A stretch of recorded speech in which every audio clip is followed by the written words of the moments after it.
Bore da iawn I chi gyd a chroeso cynnes I roedfa ar y sil arbennig hwn, Sil Heddwch.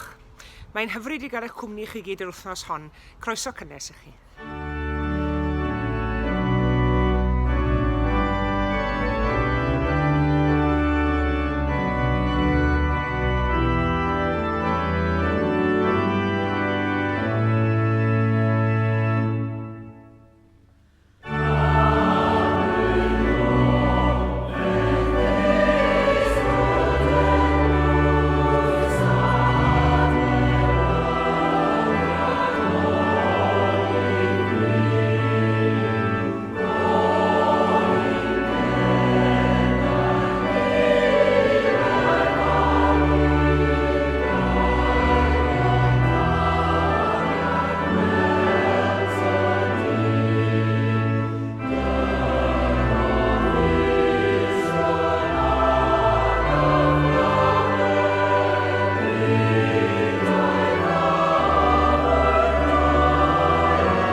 Dydd Mawrth yma sy'n dod, yr unfed ar 20 o Fedi, mae'n ddwyrnod heddwch ryngwladol.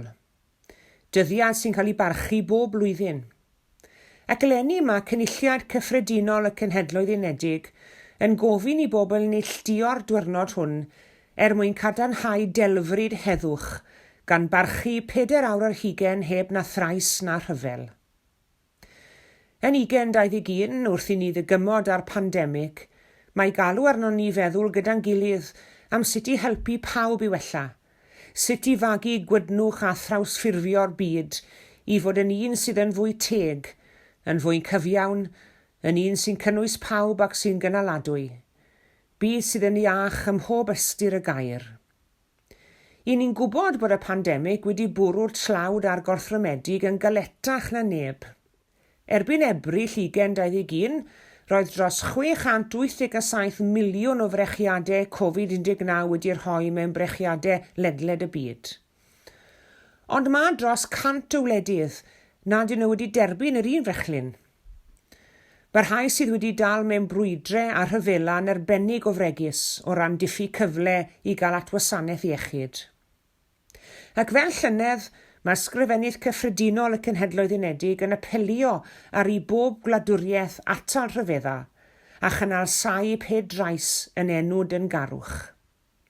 Mae'r rhaid wrth hyn os i ni am i bawb gael ei brechu. Mae'r haint yn ymosod ar bawb, wath beth yw'r llinach na'r cred. Ac yn wyneb hyn, gadewch i ni gofio nad ni yw gylynion ein gilydd, fel aelodau'r un ddynolryw nid gylynion mohono ni. Ac mwyn adfer a gwella o chwalfa'r pandemig, mae'r rhaid i ni gymodi a'n gilydd. Mae'r rhaid i ni greu heddwch rhyngom a'n gilydd. Mae'r rhaid i ni hefyd gymodi â byd natur. Gweitha'r cyfyngiadau teithio a'r clo, nid yw'r argyfwng hinsawdd ar stop. Mae angen economi welf a chynaladwy arnom. Un sy'n creu swyddi ac un sy'n lleihau a llyrdiau niweidiol. Thema diwrnod heddwch y byd eleni yw gwella ac adfer byd teg a chynaladwy.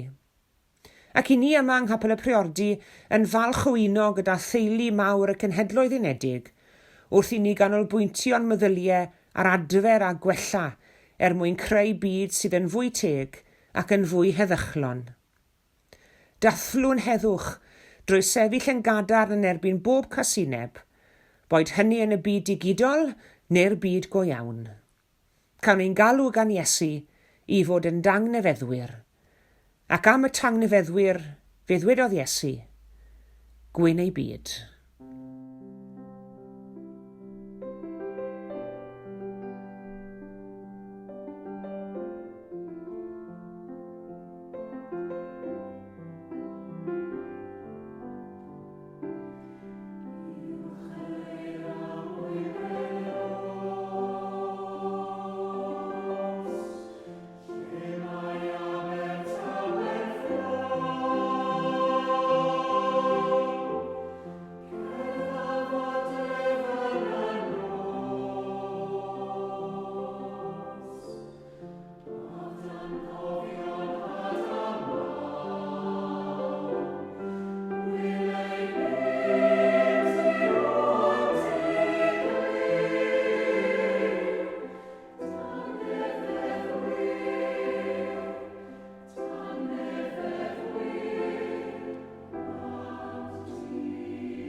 Jes cyn y cyfnod clo, tra'r ymweliad ac Elin yn Birmingham, fe ges i gyfle i weld â dinas Coventry, a hynny am y tro cyntaf erioed.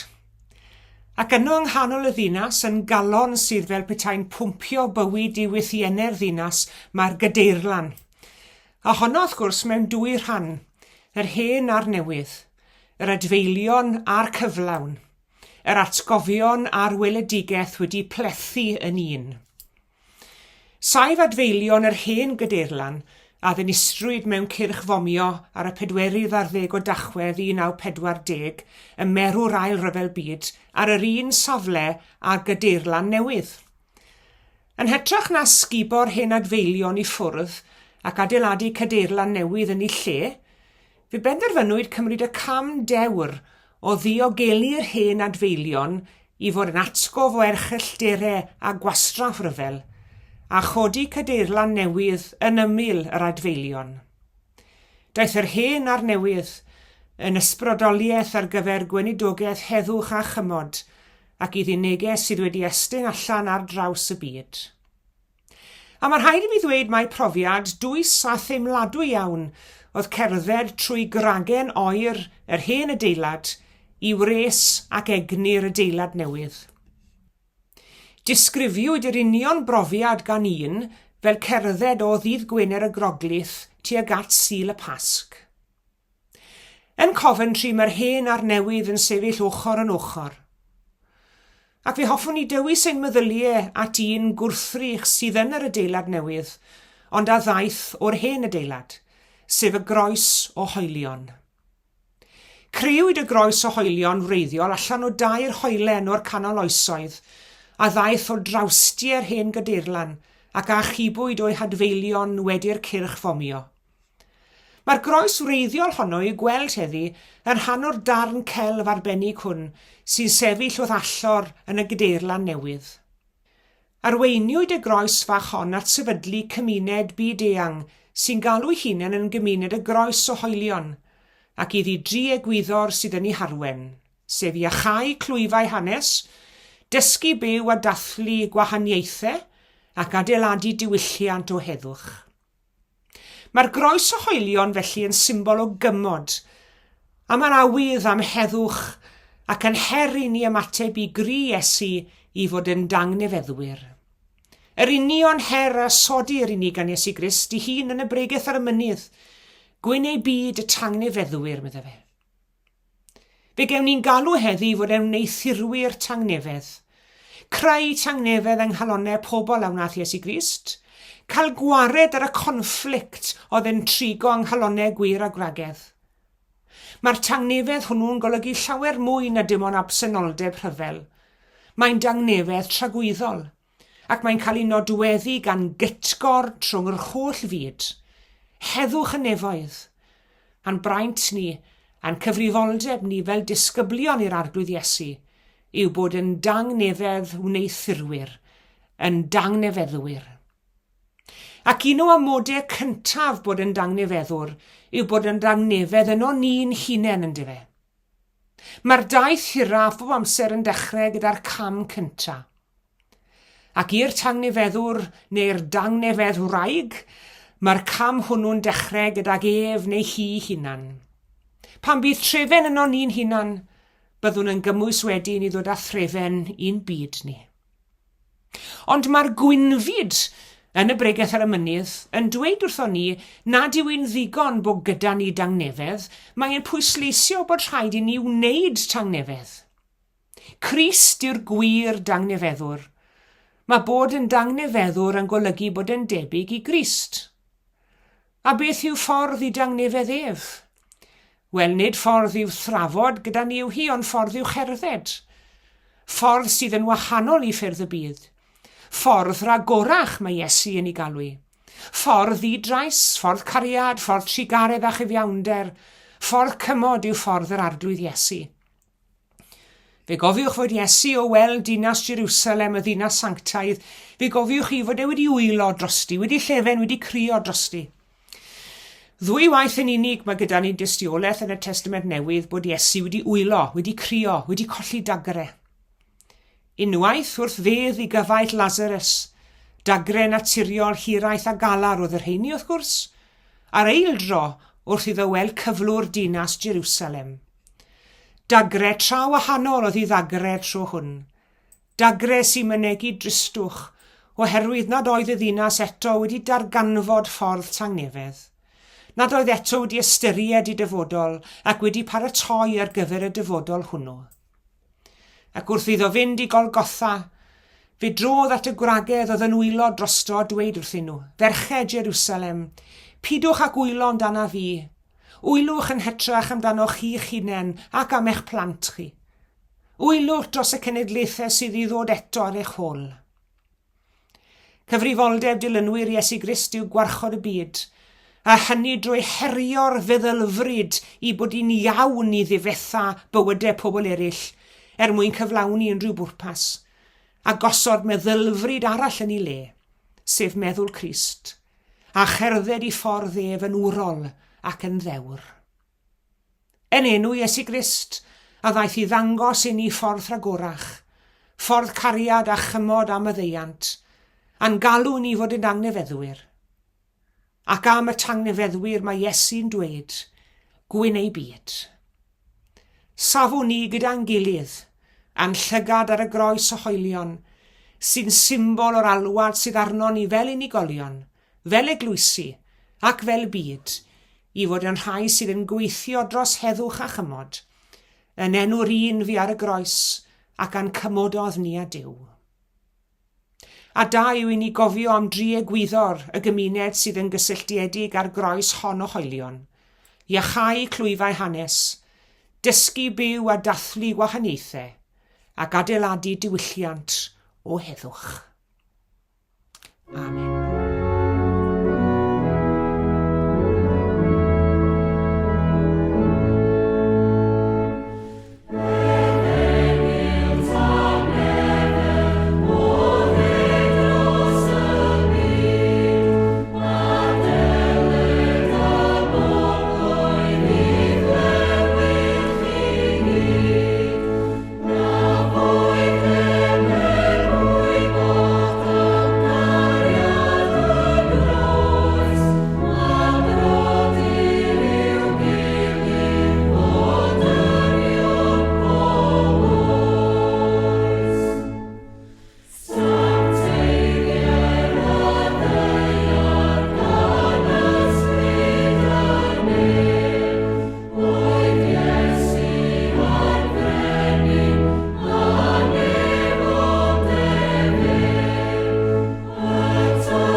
Gweddiwn.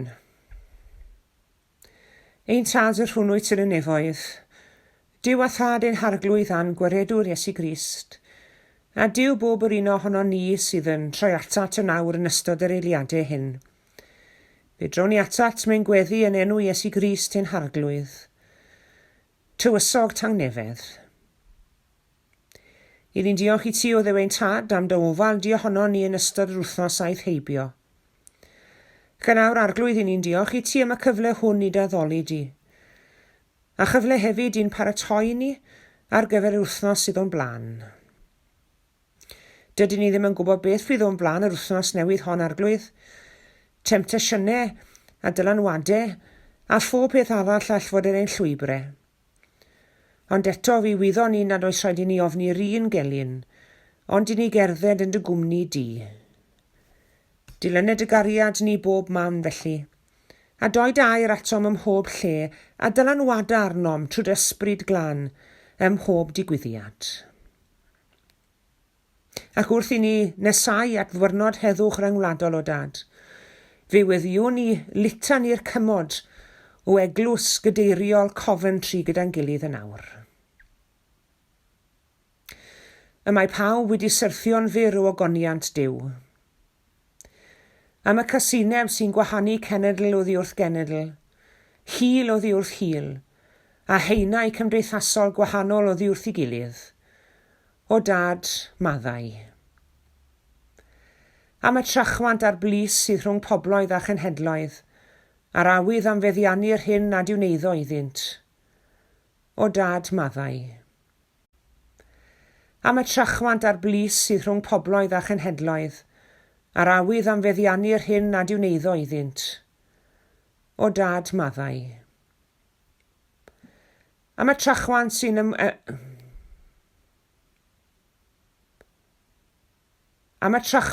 ymelwa'r waith dwylo pobl ac sy'n droi'r ddeial ar anialdir, o Dad maddau. Am yr eiddigedd sydd ynom ni sy'n hidio dim am les a hapusrwydd bobl eraill, o Dad maddau. Am ein difaterwch o gyflwr yr rhai sydd mewn caethiwed, y digartre a'r ffoduried, o Dad maddau. Am y chwant a'r blis sy'n amharchu cyrff dynion, menywod a phlant, o Dad maddau. Am y balchder sy'n ein tywys i ymddiried yn o'n un hunain ac nid yn niw, o Dad maddau. Byddwch yn garedig i'ch gilydd, yn galon dyner, gan faddau i'ch gilydd, fel y myddeuodd Duw yng Nghrist i chi. Diolch i ti Arglwydd am y geiriau hynny o'r litany sydd wedi'n cynorthwyo ni yn ein gweddiau ac yn wir wedi cyfoethogi yn gweddi y bore hwn.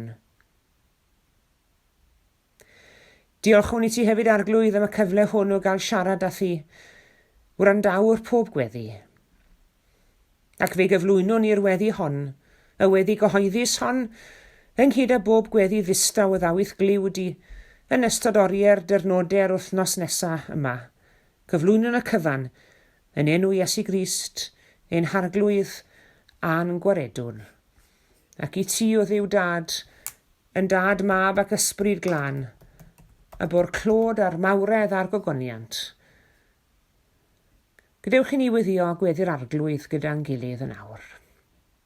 Ein tad yr hwn wyt yn y nefoedd, sancteiddiau'r denw, deled y deyrnas, gwneler de wyllus, megis yn y nef, felly ar y ddeiar hefyd. Dero i ni heddiw ein bara beunyddiol, a maddau i ni ein dyledion, fel y myddeiw nina i'n dyledwyr. Ac nac arwain ni brofedigaeth, eithir gwared ni rhag drwg. Canis eiddo ti yw'r deyrnas, a'r nerth, a'r gogoniant, yn oes oesoedd. Amen.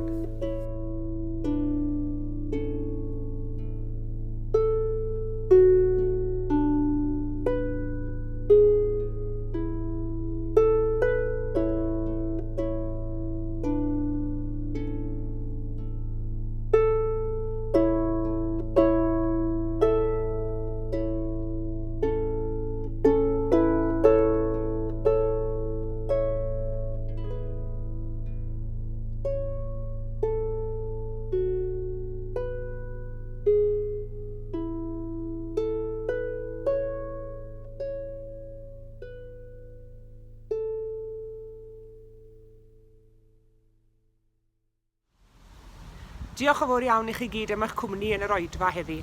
Byddwn ni yma eto fore Sul nesaf a mae yna groeso mawr i chi droi mewn eto ni. Yn y cyfamser cadwch yn ddiogel ac yn iach. A gras ein harglwydd Iesu Grist a chariad Duw a chymdeithas yr Ysbryd Glân a fyddo gyda ni oll. Amen.